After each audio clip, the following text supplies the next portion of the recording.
Le sang qui jaillit de sa bouche a taché les soies blanches du lit royal, comme des pétales de rose fanés, et à ce moment précis, le 5 janvier 1589, la femme qui jadis commandait les rois et façonnait le destin de la France n'était plus qu'un corps tordu par la douleur, les yeux vitreux fixés au plafond voûté de Blois, tandis que la mort drainait lentement le dernier vestige de pouvoir de ses veines. Catherine de Médicis, la reine-mère, le serpent florentin, la femme qui avait survécu à des conspirations, aux guerres de religion et à la mort de 4 enfants, dépérissait maintenant dans l'agonie, chaque respiration, un râle résonnant dans les chambres glacées du château, comme le dernier souffle d'une époque s'éteignant avec elle. Il y a seulement 2 ans, en 1587, Catherine déambulait encore dans les couloirs du Louvre, avec la hauteur de celle qui savait que chacun de ses mots pouvait enflammer ou apaiser la France.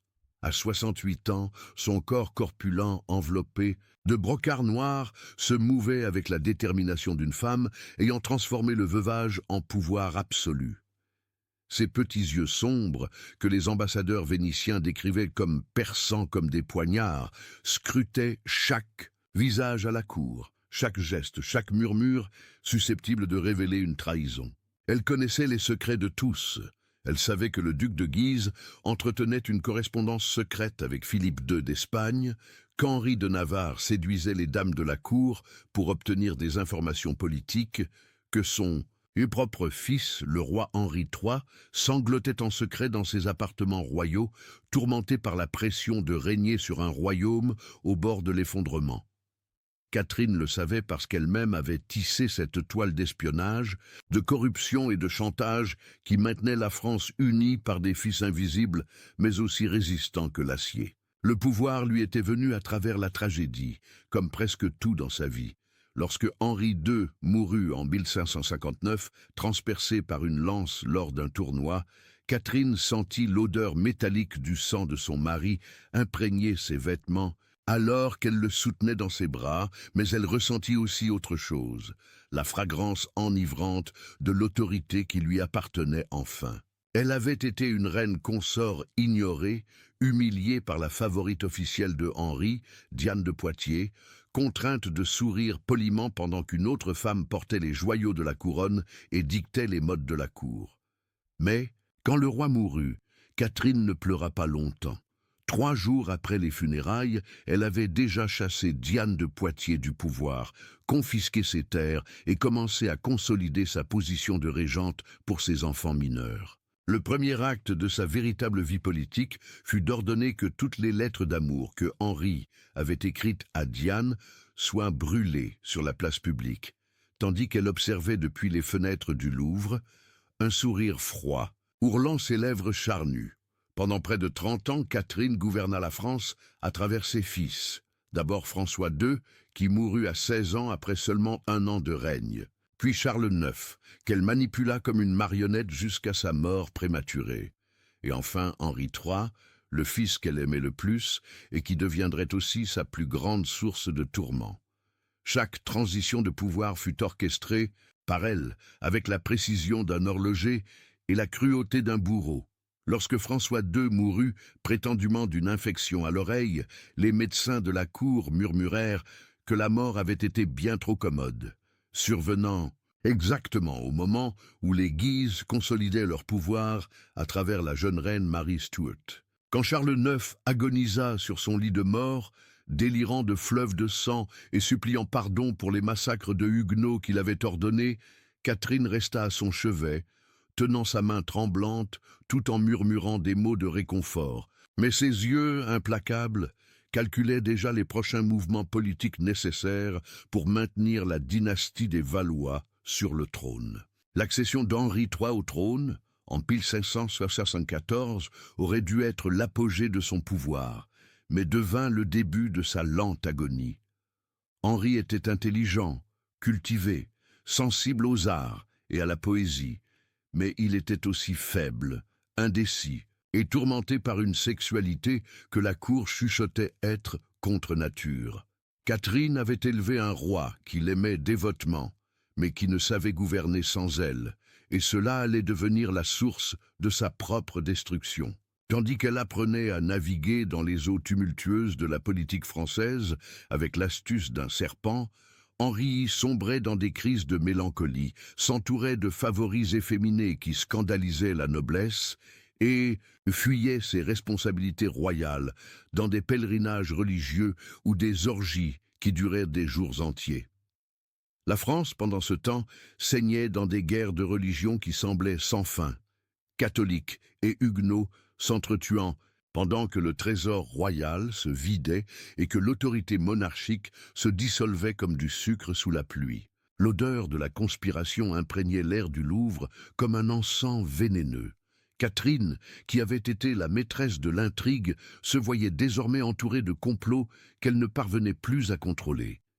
Ses anciennes alliées, les dames de la cour qu'elle avait corrompues ou chantageables pendant des années, évitaient désormais son regard, et les ambassadeurs étrangers qui autrefois se disputaient une audience avec elle s'adressaient directement à Henri III ou aux Guises.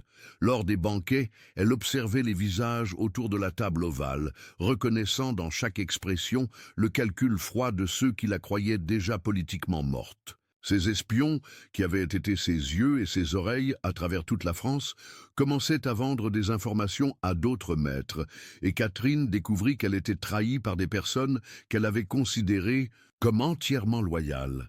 L'humiliation finale arriva en mai 1588, pendant la journée des barricades, lorsque Henri, duc de Guise, entra à Paris contre les ordres formels du roi et fut accueilli en héros par les foules catholiques.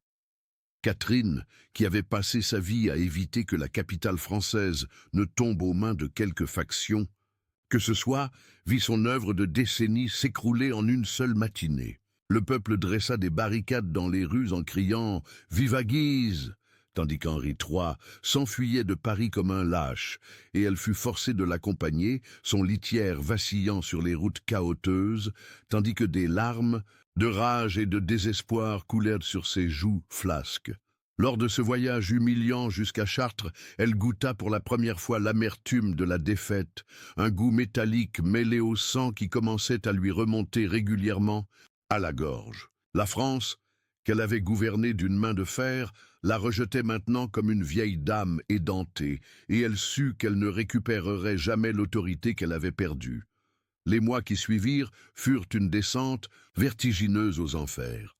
Catherine, toujours de grand appétit, commença à perdre du poids de manière alarmante. Ses vêtements, autrefois trop serrés pour son corps robuste, pendaient maintenant sur ses épaules osseuses. Son visage, jadis rond et rosé malgré l'âge, devint cadavérique, avec des pommettes saillantes et des yeux enfoncés dans des orbites sombres. Les dames qui l'habillaient le matin murmuraient à propos de taches étranges apparaissant sur sa peau, de petites hémorragies sous-cutanées formant une carte violette de sa détérioration physique. Mais c'était son esprit qui la tourmentait le plus. Catherine, capable de garder en tête des dizaines d'intrigues simultanées, se retrouvait maintenant confondue, oubliant des noms de personnes qu'elle connaissait depuis des décennies, perdant le fil en plein milieu de conversations importantes. Lors des conseils royaux, elle regardait parfois autour de la table, sans se rendre compte où elle se trouvait, et elle dut développer l'art de dissimuler sa confusion par des silences, calculés que les autres interprétaient comme de la sagacité. La goutte d'eau fut atteinte en décembre 1588, lorsque Henri III décida enfin d'agir contre les Guises. Catherine, qui toute sa vie avait prêché la modération politique et l'équilibre entre les factions, vit avec effroi croissant les préparatifs pour l'assassinat du duc de Guise. Elle savait tuer Henri de Guise serait une erreur catastrophique, faisant du duc un martyr et donnant aux catholiques extrémistes un saint à vénérer. Elle supplia son fils de reconsidérer sa décision, s'agenouillant devant lui dans ses appartements privés, ses mains tremblantes agrippant les vêtements royaux tandis que des larmes de désespoir coulaient sur son visage. « Mon fils » murmura-t-elle d'une voix à peine audible, « cette mort nous condamnera tous. Le sang de Guise tachera à jamais le trône des Valois. » Mais Henri III, pour la première fois de sa vie, ne prêta pas l'oreille aux conseils de sa mère.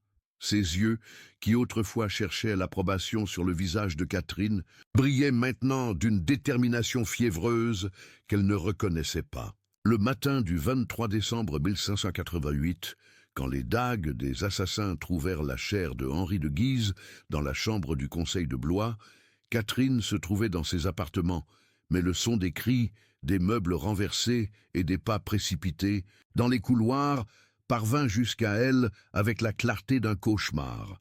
Elle sut immédiatement que son fils avait commis l'erreur fatale de sa dynastie. Lorsque Henri III vint la trouver, les mains encore couvertes de sang, cherchant approbation, ou du moins compréhension, Catherine le regarda d'une expression qu'il n'oublierait jamais. Il n'y avait ni amour, ni fierté, ni même colère dans ce regard. Il n'y avait qu'une tristesse profonde, ancestrale, comme si elle voyait non seulement la fin d'une vie, mais la fin d'une lignée tout entière.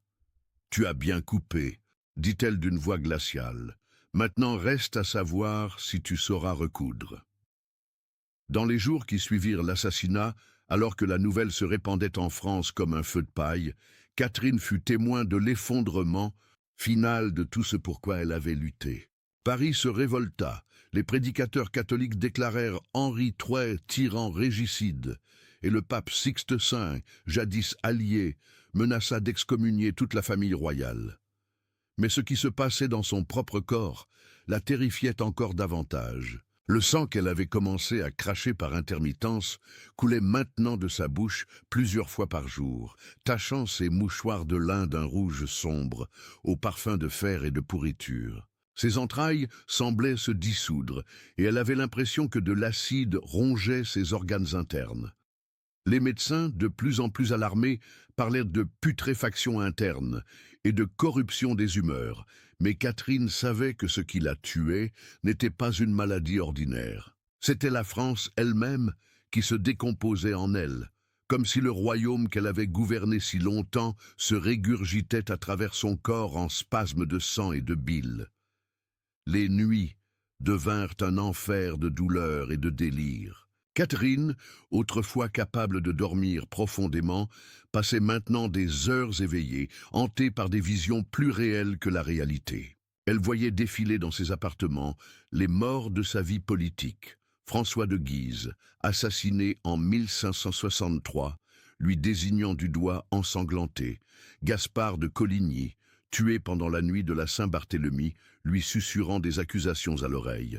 Même Diane de Poitiers, morte des années auparavant, lui apparaissait avec un sourire cruel, portant la couronne que Catherine lui avait arrachée. Mais les visions les plus terrifiantes étaient celles de ses propres enfants morts. François II, Charles IX et le jeune Hercule, mort encore enfant, venaient s'approcher de son lit pendant les nuits les plus froides, visage pâle comme de la cire, yeux accusateurs fixés sur elle. « Mère !» murmurait-il à l'unisson, « pourquoi nous as-tu sacrifiés pour le pouvoir? Pourquoi nous as-tu appris à haïr alors que tu aurais dû nous apprendre à aimer ?» Le jour, Catherine s'efforçait de maintenir les apparences. Elle s'habillait avec l'aide de ses dames, appliquait des poudres blanches pour dissimuler la pâleur cadavérique de son visage et recevait des visiteurs dans son salon privé. Mais ceux qui la voyaient dans ces derniers jours de décembre 1588 et de début janvier 1589 étaient choqués par sa transformation. Marguerite de Valois, sa fille, revenue à la cour après des années d'exil, écrivit plus tard dans ses mémoires « Ma mère était devenue une ombre d'elle-même. Sa voix, qui avait jadis commandé des rois, n'était plus qu'un souffle rude. Ses yeux, capables autrefois de lire l'âme des hommes, erraient sans but, comme s'ils voyaient des choses que nous ne pouvions pas voir.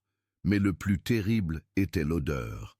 Un relent sucré et nauséabond de décomposition qu'aucun parfum ne pouvait masquer émanait de son corps, comme si elle était déjà à moitié morte. Pierre de l'Estoile, le célèbre chroniqueur parisien, consigna dans son journal les rumeurs circulant sur l'état de Catherine. On dit que la reine-mère vomit du sang tous les jours, et que dans ses délires, elle avoue des crimes. Un terrible.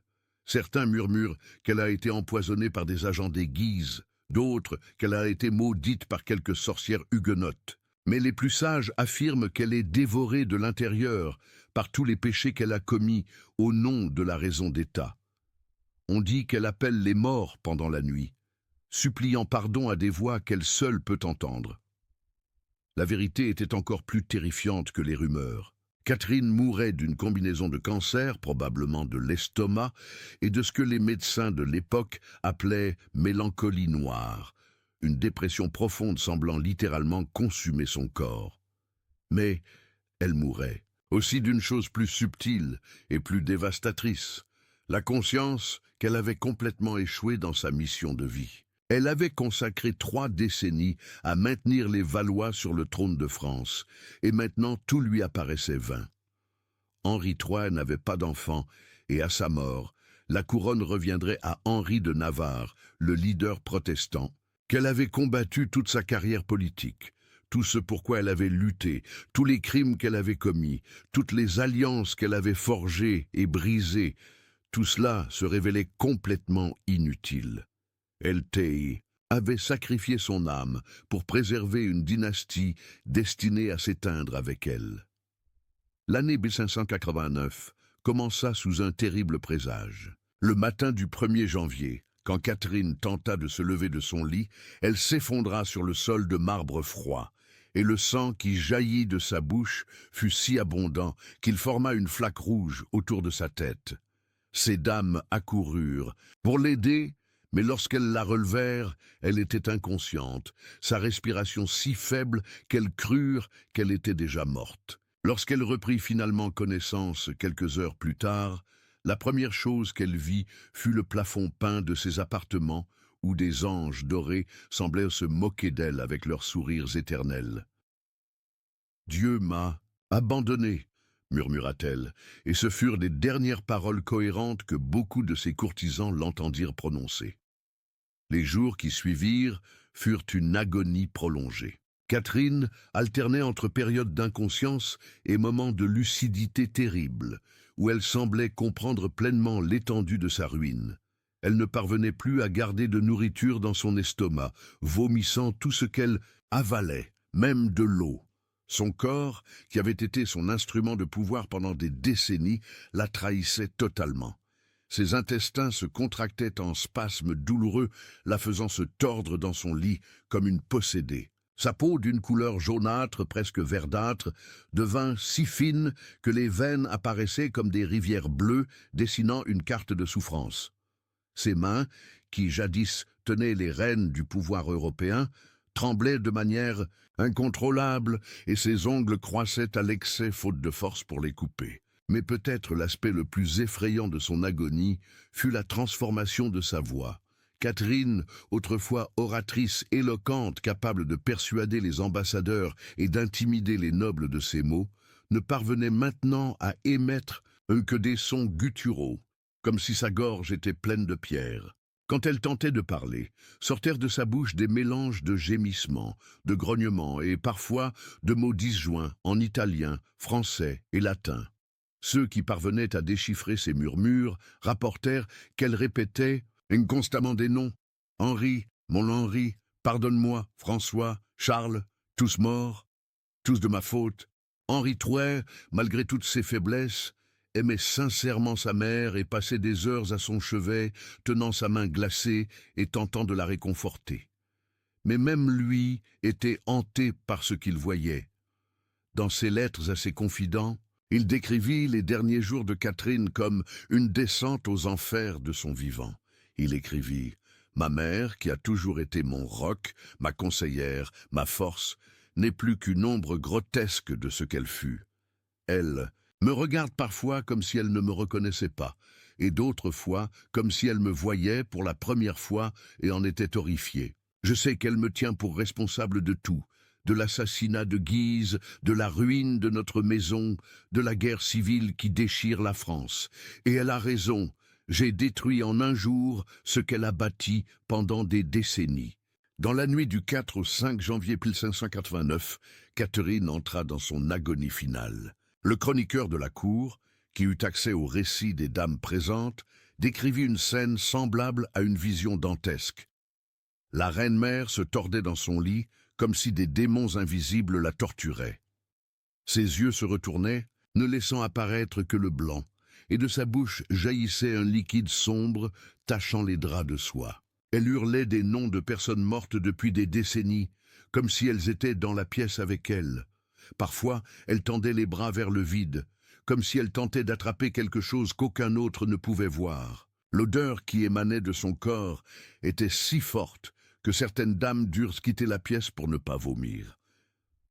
Le père Edmond d'Auger, son confesseur, tenta de lui administrer l'extrême onction, mais Catherine, dans l'un de ces derniers moments de lucidité, le repoussa avec une force surprenante. « Non !»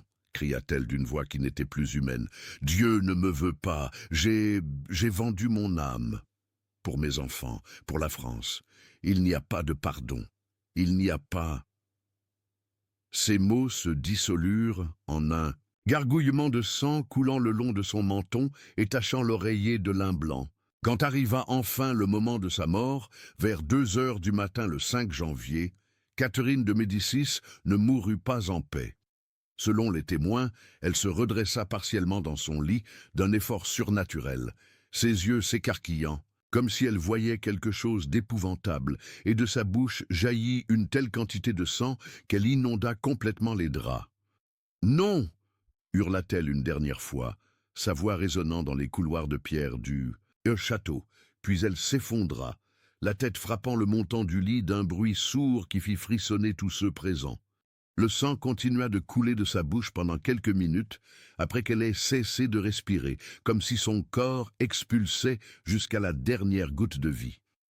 Henri III, qui accourut dans la chambre à l'entente des cris, trouva sa mère les yeux ouverts, fixés au plafond, une expression de terreur éternelle figée sur son visage. Il essaya de fermer ses paupières, mais elle refusait de se fermer, comme si même dans la mort, Catherine continuait à voir des horreurs que les vivants ne pouvaient imaginer. Le roi resta agenouillé auprès du lit pendant des heures, tenant la main désormais froide de sa mère, sanglotant comme un enfant perdu. « Mère, répétait-il, mère, que vais-je faire sans toi? Comment régnerai-je sans toi? Tu m'as laissé seul, seul, avec tous les ennemis que nous avons créés ensemble. » La nouvelle de la mort de Catherine de Médicis se répandit en France à la vitesse d'une peste. À Paris, contrôlé par les catholiques extrémistes, on organisa des célébrations dans les rues. Des feux d'artifice furent tirés, les cloches des églises compilèrent en fête, et la populace déchaînée brûla des effigies du serpent florentin et sur les places publiques. Les prédicateurs catholiques proclamèrent que Dieu avait enfin puni la femme qui avait vendu la France aux hérétiques. Mais dans d'autres régions du royaume, surtout parmi les politiques modérés ayant bénéficié de ces manœuvres diplomatiques, régna un profond sentiment de vide, comme si toute une époque venait de s'achever. L'ambassadeur vénitien écrivit au doge: « Avec la mort de Catherine de Médicis, la France perd son dernier véritable politicien. Ce qui vient maintenant ne sera que barbarie et fanatisme. » Les funérailles de Catherine furent une cérémonie précipitée et presque clandestine. Henri III, craignant que sa présence à Paris n'enflamme de nouveaux troubles, décida d'enterrer sa mère à Saint-Denis sans grande pompe. Le cortège funèbre, qui aurait dû être majestueux pour une femme ayant régné sur la France pendant 3 décennies, se réduisit à quelques carrosses, escortés par des soldats nerveux. Lorsque la procession traversa les rues de Paris, au lieu de lamentations et de respect, elle fut accueillie par des cris de « mort à l'italienne » et de « sorcière, sorcière ». Des pierres furent lancées contre le cercueil et seule la protection militaire empêcha que le corps soit profané par la foule. Même après sa mort, Catherine continua d'être hantée par des rumeurs et des légendes sinistres. On racontait qu'elle avait été vue errant dans les couloirs de Blois, cherchant ses enfants morts. D'autres murmuraient qu'elle avait pactisé avec le diable et que son âme était condamnée à errer sur terre jusqu'à ce que la lignée des Valois soit complètement éteinte. Certains chroniqueurs rapportèrent qu'au moment de sa mort, toutes les horloges du château de Blois s'étaient arrêtées simultanément et qu'une terrible tempête s'était abattue sur la région, comme si la nature entière réagissait au départ d'une force ayant façonné la France pendant tant de temps. Mais peut-être le témoignage le plus effrayant sur les derniers instants de Catherine vint de sa propre fille, Marguerite de Valois. Des années plus tard, dans ses mémoires, elle écrivit « Ma mère ne mourut pas en chrétienne. Elle mourut en païenne ancienne, refusant les sacrements, crachant du sang et des malédictions à parts égales. Dans les semaines précédentes, sa mort, elle me dit quelque chose que je n'ai jamais oublié. Ma fille, j'ai vendu mon âme pour vous maintenir sur le trône, mais j'ai découvert que le diable ne respecte pas les contrats. Il a pris mon âme, mais n'a pas protégé mes enfants. Méfie-toi du pouvoir, car c'est un amant jaloux qui détruit tout ce qu'il touche. » Quand elle mourut, je ressentis que ce n'était pas seulement une femme qui partait, mais une époque entière de notre histoire qui se refermait à jamais. L'héritage de Catherine de Médicis devint l'un des plus controversés de l'histoire de France. Elle avait été simultanément l'une des femmes les plus puissantes de son temps et l'une des plus haïes. Ses méthodes, espionnage, chantage, assassinat politique, manipulation religieuse, étaient devenues la norme de la politique européenne, mais elles avaient aussi créé un cycle de violence qui culmine dans l'assassinat de son propre fils, Henri III, quelques mois seulement après sa mort. Elle s'était battue sans relâche pour maintenir l'unité de la France, mais ces tactiques avaient, paradoxalement, approfondi les divisions qui mèneraient à la guerre civile la plus sanglante de l'histoire française. Mais peut-être, l'aspect le plus tragique de son histoire fut la solitude absolue dans laquelle elle mourut. Catherine, qui avait passé sa vie entourée de courtisans, d'espions, d'ambassadeurs et de prétendants, mourut essentiellement seule, abandonnée par tous excepté son fils le plus faible. Elle avait tout sacrifié, amour, famille, foi, amitié, sur l'autel du pouvoir politique et découvert au final que le pouvoir est une compagne froide au moment de la mort. Les lettres qu'elle avait écrites dans les derniers mois de sa vie, découvertes des décennies plus tard dans des archives secrètes, révèlent une femme tourmentée par la conscience d'avoir perdu son humanité dans le processus de devenir une force historique. Dans l'une de ses lettres, adressée à personne en particulier et apparemment jamais envoyée, Catherine écrivit « Je suis devenue un monstre pour protéger ceux que j'aimais, mais j'ai perdu la capacité d'aimer. J'ai appris tous les secrets du pouvoir, mais j'ai oublié le secret du bonheur. J'ai dominé des rois et des papes, mais je n'ai jamais su dominer mon propre cœur. Maintenant, la veille de ma mort, je comprends qu'une vie sans amour est une vie gâchée, peu importe combien de trônes on a conquis ou combien d'ennemis on a vaincus. Je meurs comme j'ai vécu, seul, redouté, mais non aimé. Que Dieu ait pitié de mon âme, car moi, je n'en ai plus. » La France, que Catherine laissa derrière elle, était un royaume meurtri, divisé et épuisé. Les guerres de religion qu'elle avait tenté de contrôler par ses intrigues byzantines se prolongeraient encore une décennie, fauchant des centaines de milliers de vies. Son fils Henri III serait assassiné en août 1589, accomplissant la prophétie qu'elle-même avait formulée en voyant le poignard ensanglanté dans ses mains. La dynastie des Valois, pour laquelle elle s'était tant battue, s'éteindrait avec lui, et le trône passerait à Henri de Navarre, le Huguenot qui deviendrait Henri IV et fonderait la dynastie des Bourbons. Ironiquement, ce roi protestant serait celui qui apporterait enfin la paix à la France, se convertissant au catholicisme et promulguant l'édit de Nantes, garantissant la tolérance religieuse, exactement le type de solution modérée que Catherine avait tenté d'instaurer pendant des décennies, mais que les extrémistes des deux camps avaient toujours saboté. Au fil des siècles, les historiens débattront sans relâche de l'héritage de Catherine de Médicis. Certains la verront comme une politicienne brillante qui sauva la France de la dislocation, d'autres comme une machiavélique qui empoisonna la politique française de ses intrigues. Mais peut-être que la vérité est plus sombre et plus humaine. Elle fut une femme qui aima trop le pouvoir et réalisa trop tard que le pouvoir n'aime personne en retour. L'ironie ultime de son histoire réside dans le fait que Catherine, qui avait consacré sa vie à empêcher la France de se fragmenter en guerre civile, mourut précisément au moment où cette fragmentation devenait inévitable. Ses derniers mots conscients, consignée par sa dame de compagnie, furent une question qui résonnerait dans les couloirs de l'histoire. Est-ce que cela en valait la peine? Elle avait posé cette question en regardant un portrait de ses enfants morts, et personne n'osa y répondre. La question resta suspendue dans l'air comme l'odeur d'un encens dans une église vide, et peut-être que c'est là le véritable héritage de Catherine de Médicis. Non pas les intrigues qu'elle orchestra ou les trônes qu'elle préserva, mais la question éternelle sur le prix du pouvoir et les limites de l'ambition humaine. Lorsque le soleil se leva sur Blois le matin du 5 janvier 1589, illuminant un château encore empesté de sang et de mort, la France s'éveilla, orpheline de sa reine-mère. Catherine de Médicis s'était éteinte, emportant avec elle les secrets de 3 décennies de politique européenne, mais laissant derrière elle une leçon terrible, gravée dans chaque goutte de sang qu'elle avait crachée. Le pouvoir absolu corrompt absolument, et même ceux qui croient œuvrer pour le bien commun peuvent, à la fin, se découvrir au service de leurs propres démons.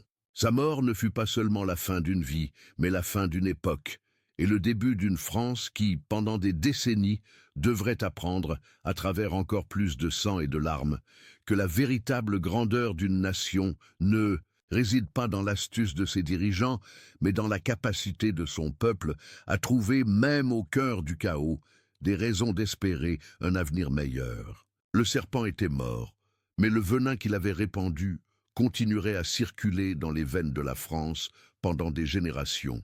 Un rappel éternel que certaines victoires ont un coup d'âme et que la mort, lorsqu'elle vient, pour ceux qui n'ont vécu que pour le pouvoir, n'apporte pas la paix, mais l'écho amer d'une question sans réponse.